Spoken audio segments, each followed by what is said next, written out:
Bem-vindo ao nosso canal do YouTube. Para você conhece, sou o professor Alex. Hoje eu estou com minha querida professora Ieda. Tudo bem, Ieda? Tudo jóia, Alex. Aqui mais uma vez com você. Muito feliz. Fortalecendo aqui, também passando conhecimento para vocês. Ieda é radiologista, professora da UFBA. Ela vai falar um pouquinho sobre o Peroguide. O que é o Peroguide, Ieda? Pois é, Alex. A gente nesse mundo digital, nós temos várias possibilidades. Entendam, no mundo digital, as possibilidades e ferramentas proporcionadas para o cirurgião dentista são infinitas.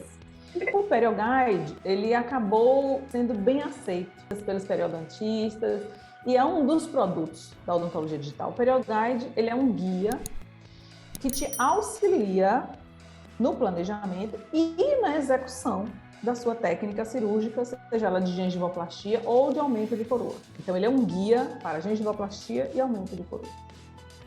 Pronto, vamos começar aí? Vamos lá, então. Uma vez que esses exames do paciente, todo esse conteúdo do paciente está no universo online, tudo é possível.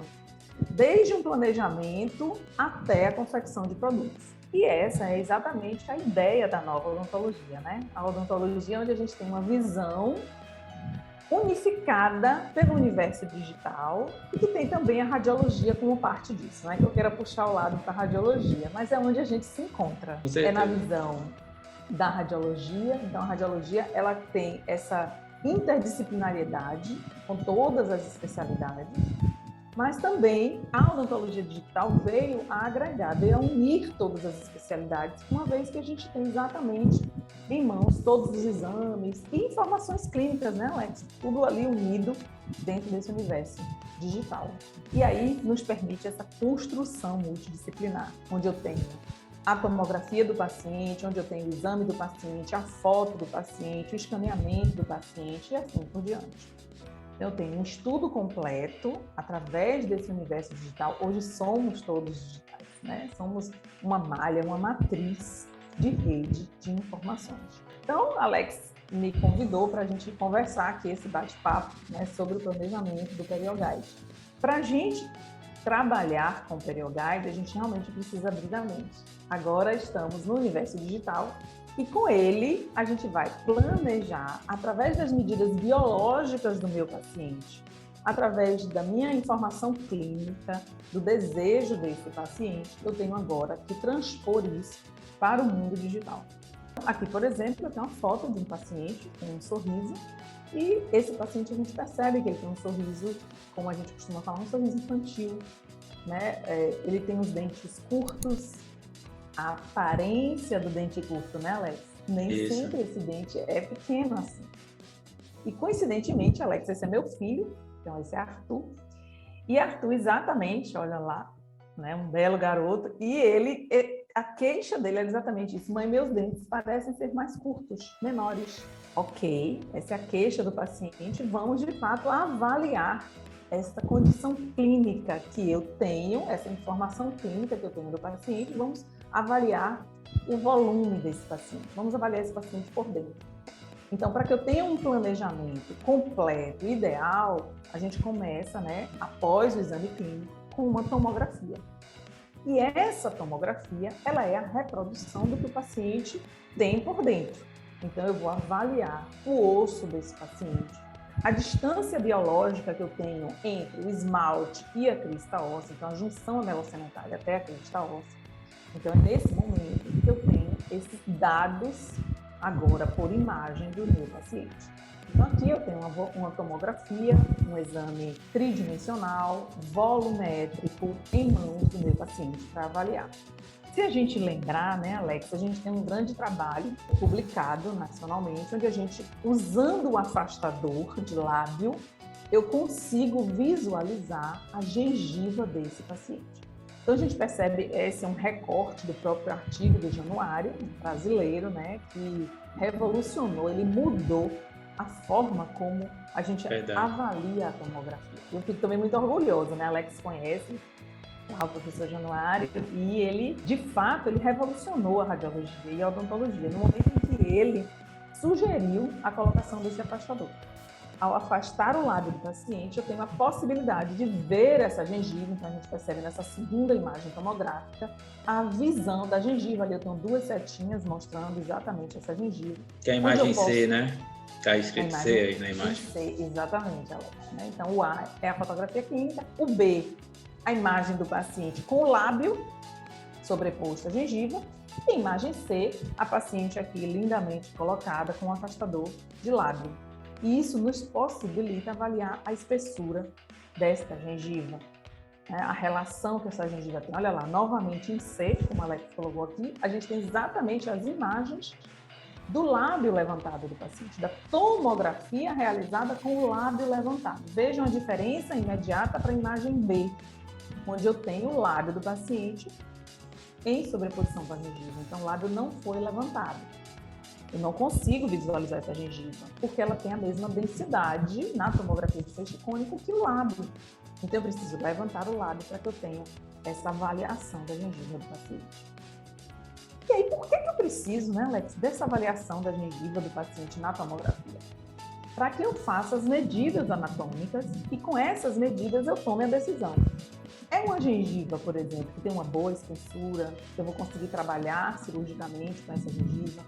É um excesso de gengiva que esse paciente tem e que aí sim eu tenho um recobrimento do dente do paciente, do que a gente chama de coroa do dente do paciente, né? Do esmalte do paciente, que é a superfície que deve estar exposta para que seja lindo o nosso sorriso, né? Para que fique todo o nosso dente à mostra ao sorriso.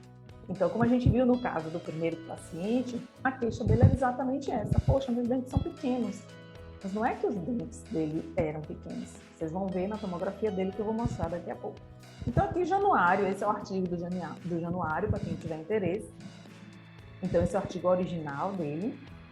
E ele mostra exatamente as medidas anatômicas. Percebam novamente em C, que eu tenho ali uma medida de 1,63 milímetros. 1,63 é exatamente quanto a gengiva está cobrindo de esmalte desse dente do paciente.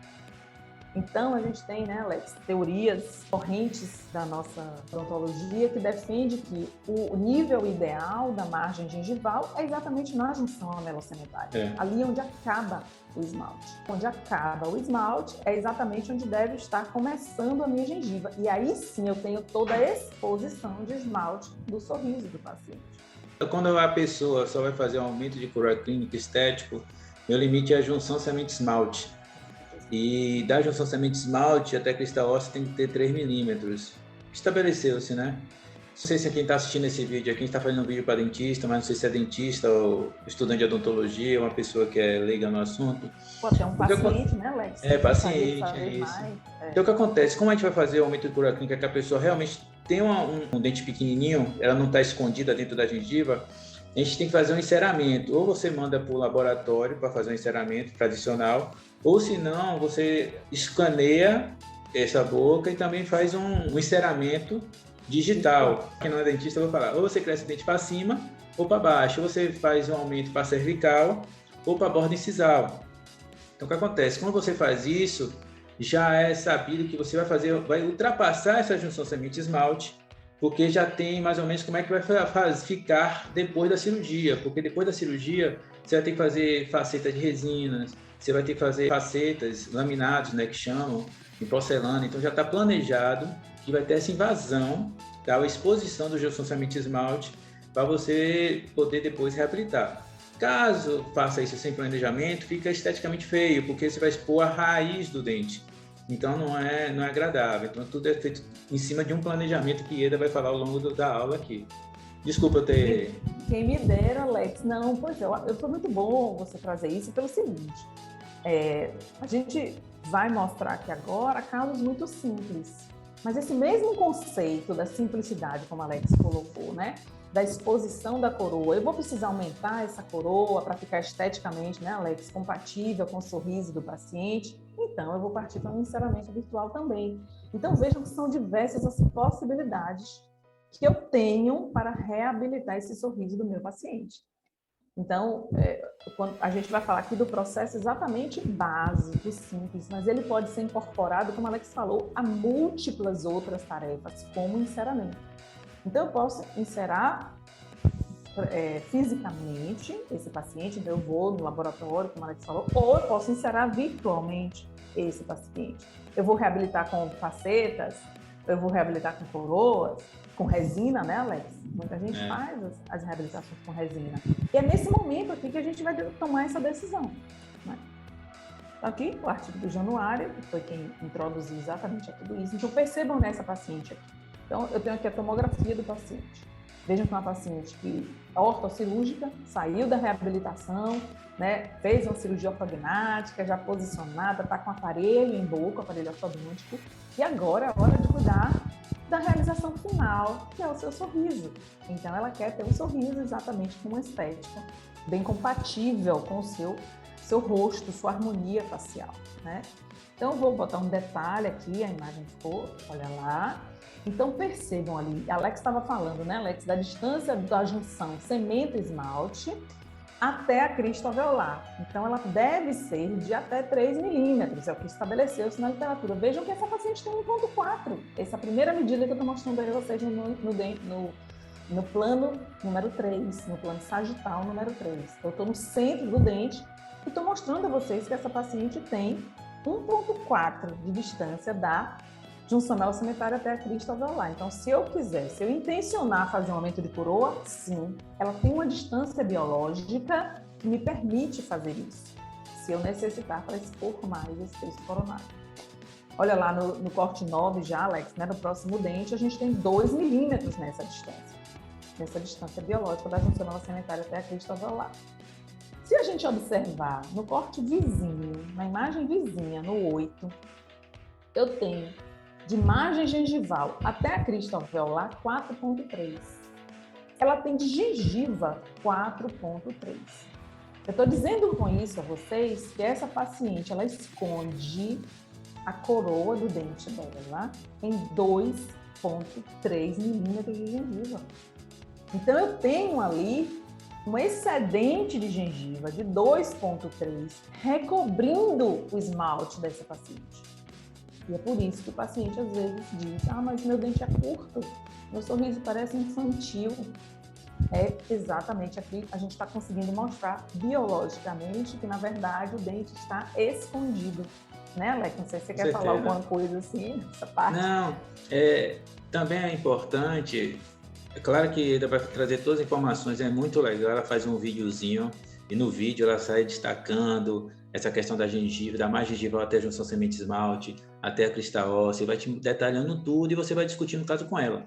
Só que é importante para o dentista, o periodontista, avaliar sempre o biótipo gengival, para poder ver se é um espesso, intermediário ou fino. É claro, existe N classificações, tá? Eu estou botando aqui, que introduz o intermediário. Agora, para uma pessoa que é leiga... O aspecto, né, Alex? Você vê a gengiva espessa, senão, vamos botar aqui norte e sul, alguma espessa e uma fina. Então, a gengiva espessa é aquela que tem, às vezes, um dente mais quadrado, existe áreas de contato, uma faixa de tecido ceratinizado boa. Então, o que acontece? Quando eu vou fazer uma incisão intrasulcular, eu rebato esse retalho, eu encontro lá embaixo osso, bastante osso. Então, quando você vai pegar uma paciente desse para fazer uma cirurgia de aumento de coroa clínica, você tem que pegar e rebater o retalho, fazer osteotomia e osteoplastia.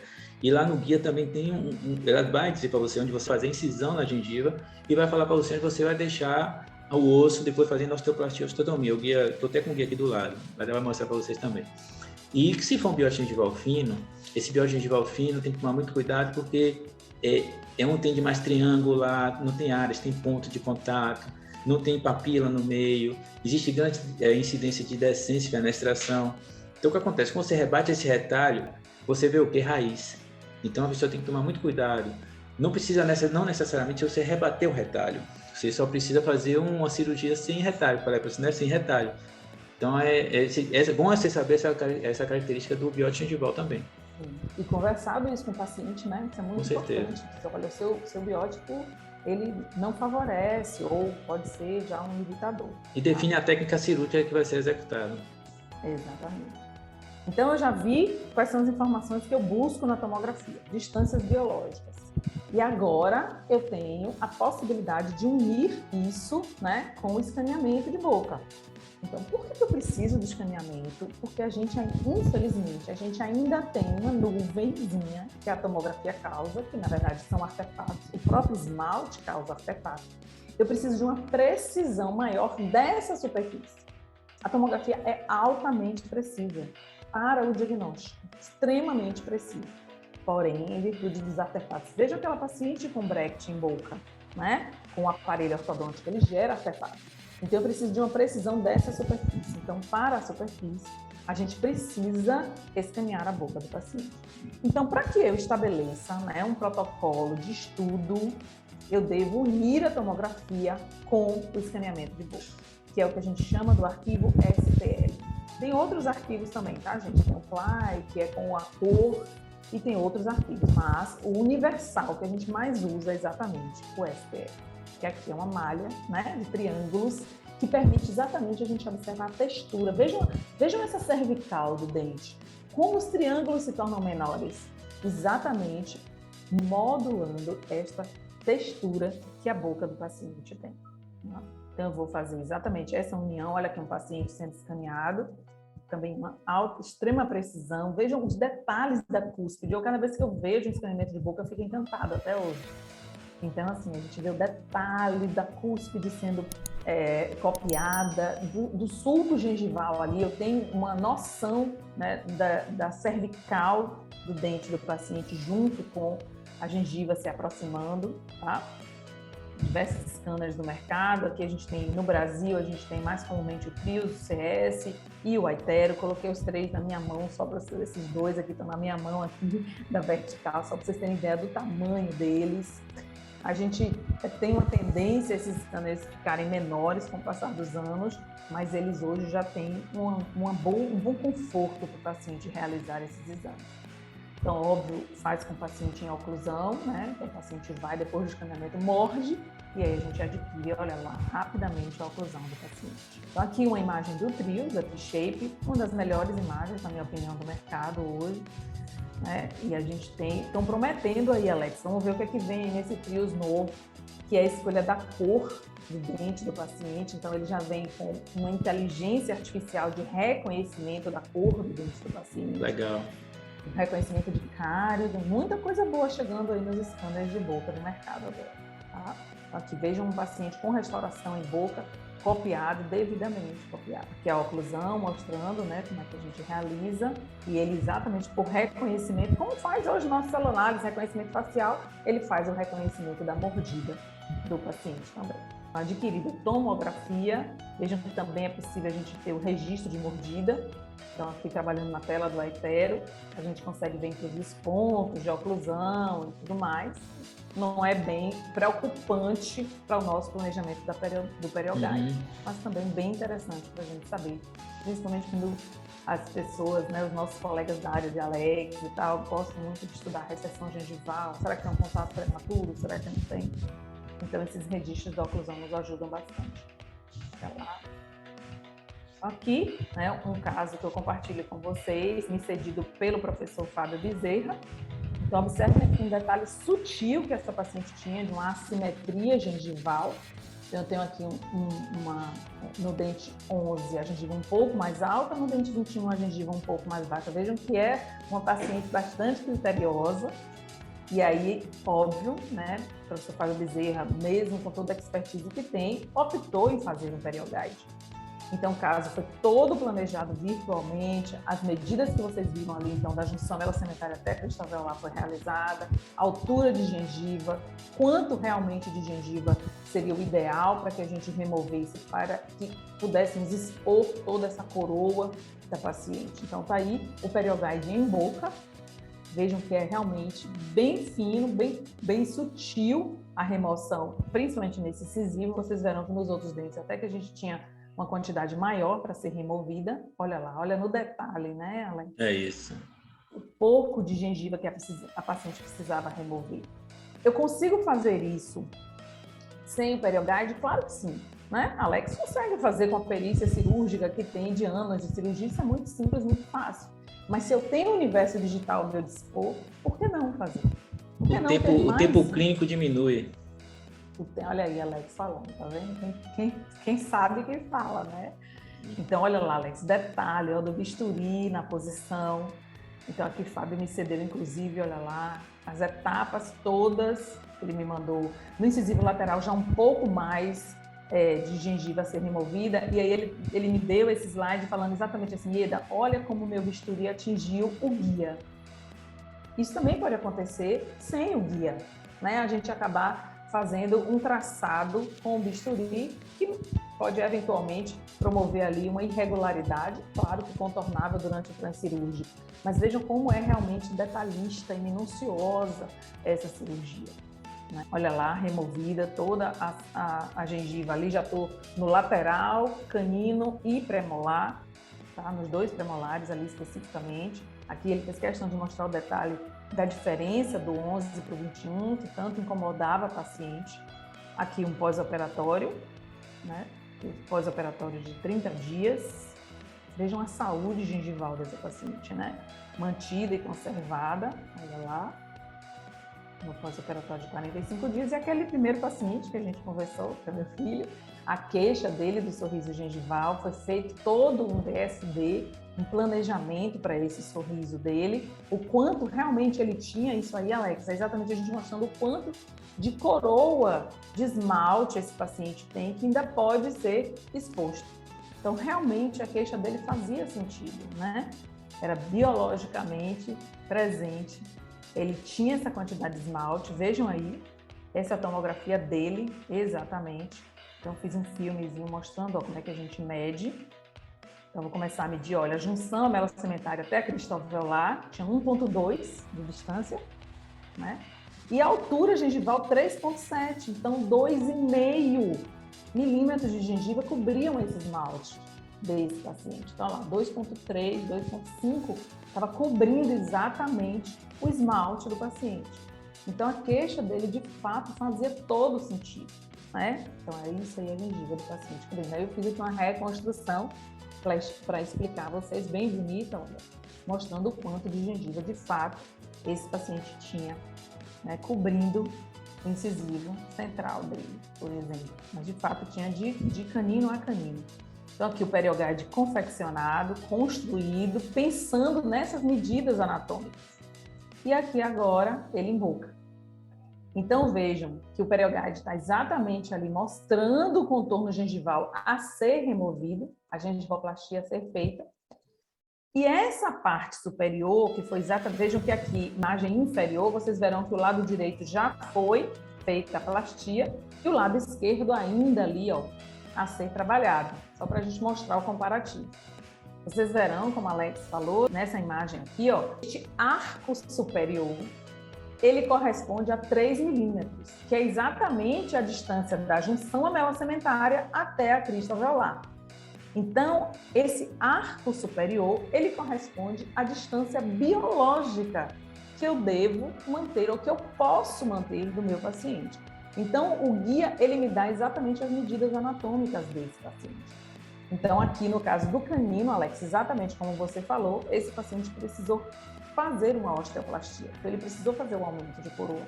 E a gente removeu, usou como parâmetro o arco, para deixar os 3 milímetros da nível da crista óssea até a junção amelocementária desse paciente.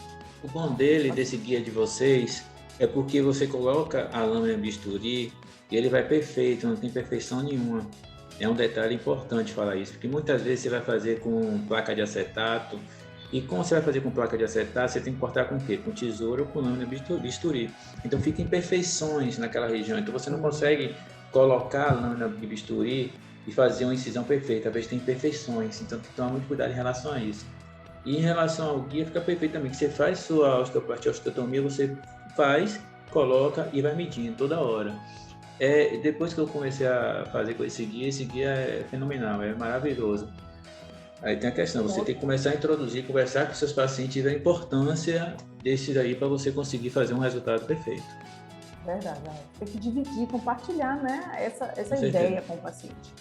Outro detalhe tambem, Alex, bem lembrado, são as janelas de inspeção.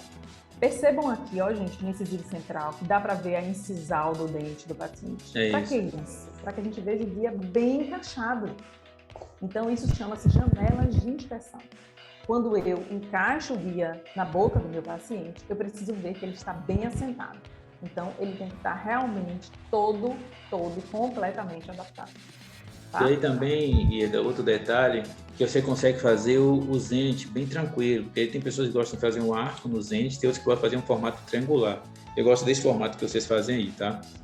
Então, você não tem como errar o Zenit. Você vai fazer uma cirurgia dessa sem guia, às vezes você tem que pegar a estrutura, botar para poder ver, medir como é que está de um lado para o outro, antagonista.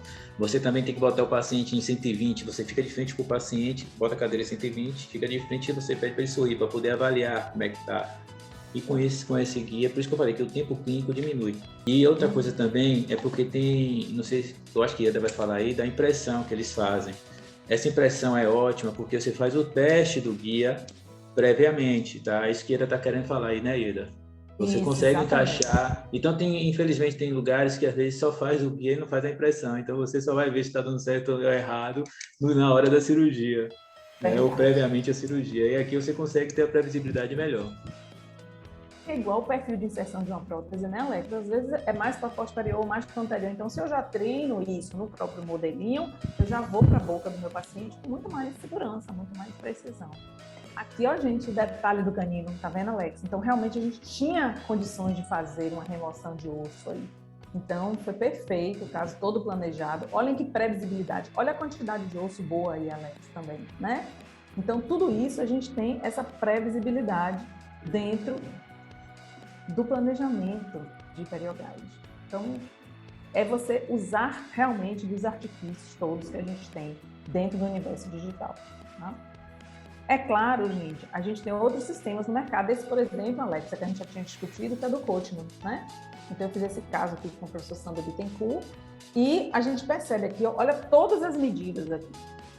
Então, aqui vem a distância da coroa protética da coroa, né, estética do paciente, vem a distância da junção sementária, a espessura dessa gengiva, a altura da gengiva, tudo isso planejado, e foi o que a Alex falou. Esse caso aqui era para ser planejado, caso quiséssemos, o enceramento virtual, Alex. Percebe ali como na segunda imagem eu já tenho os dentes maiores, mais compridos, foi feito o enceramento virtual, né? Uhum.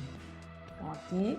Mas isso modifica, gente, então isso quer dizer que eu posso mandar fazer o perioguide e vou mandar ver, né? Não. Todo o aprendizado que a gente tem nos cursos, né, Alex, no dia a dia, isso funciona também na avaliação digital, na avaliação virtual. Percebam a altura, gente, desse canino aqui, quando na verdade, o DSD nos enviou. Percebem como o 13, a altura do 13 está diferente do 23? Uhum. Isso só o olhar de vocês será capaz. Isso é exatamente o seu cuidado com o seu paciente. Então, esse já era a terceira etapa que a gente já estava, a terceira modificação. Em seguida, eles enviaram a quarta modificação, exatamente mantendo a mesma altura do 13 com o 23. Então, esse é um detalhe, um cuidado que a gente deve ter ao avaliar também os nossos planejamentos virtuais. Então, quando a imagem, né, diagnóstica, ela tem encontros no ambiente virtual, gente, nós temos infinitas possibilidades. Então, ampliem a mente de vocês, como a gente trouxe aqui exatamente, para buscar esse resultado. Então, eu vou trazer aqui, só para a gente finalizar, Alex, olha lá, um caso onde foi planejado. Vejam que é para implante, vejam aqui a imagem 11. Eu tenho exatamente aqui as medidas para implante, mas a paciente também queria fazer, né, uma gengivoplastia, foi um caso do Dr. Gabriel Vasconcelos, olha lá, ó.